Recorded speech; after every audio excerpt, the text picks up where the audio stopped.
بسم الله الرحمن الرحيم.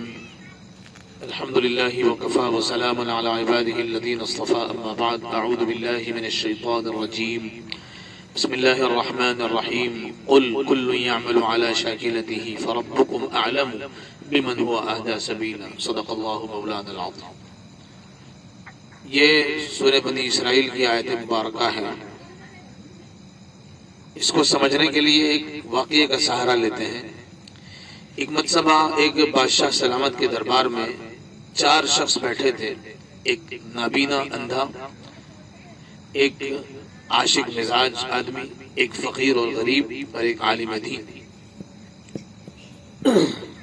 بادشاہ سلامت ان سے مخاطب ہوتے ہوئے یوں گویا ہوئے کہ میرے پاس ایک شعر کا دوسرا مصرع ہے. پہلا مصرع آپ میں سے ہر ایک اپنے اعتبار سے لگا کر شعر کو مکمل کریں. اور بادشاہ سلامت نے وہ مصرع پڑھا. اس لیے تصویر جانا ہم نے بنوائی نہیں، اس لیے تصویر جانا ہم نے بنوائی نہیں. جانا محبوب کو، جس سے محبت ہو، عشق ہو.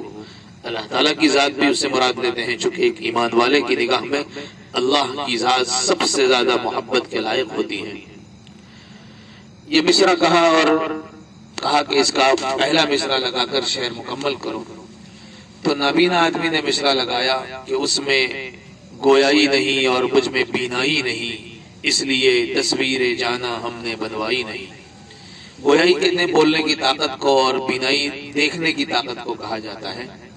یعنی وہ بول نہیں سکتے اور میں دیکھ نہیں سکتا، اس لیے تصویر کی ضرورت نہیں ہے، اس لیے تصویر جانا ہم نے نہیں بنوائی. اس کے بعد فقیر کا نمبر تھا. فقیر نے پہلا مصرع لگایا. مانگتے تھے زر مصور، مانگتے تھے زر مصور اور جیب میں پائی نہیں، اس لیے تصویر جانا ہم نے بنوائی نہیں. یعنی تصویر بنانے والے پیسے مانگتے تھے اور جیب میں پھوٹی کوڑی نہیں ہے، تو کیسے تصویر بنواتے ہیں، اس لیے نہیں بنوائی.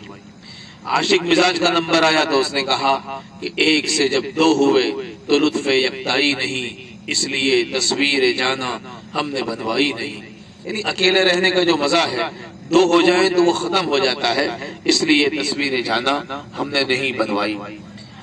عالم دین کا نمبر آیا تو انہوں نے پہلا مصرع لگایا.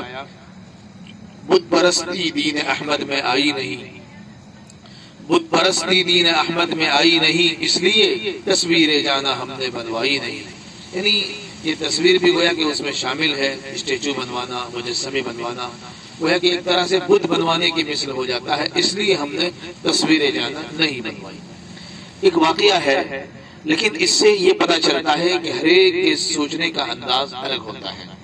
اور یہ سوچنے کا انداز جو بنتا ہے وہ مطالعے سے. آدمی پڑھتا ہے، کیا پڑھتا ہے، ہر ایک جو پڑھتا ہے اس کے لحاظ سے اس کا مزاج الگ بنتا ہے.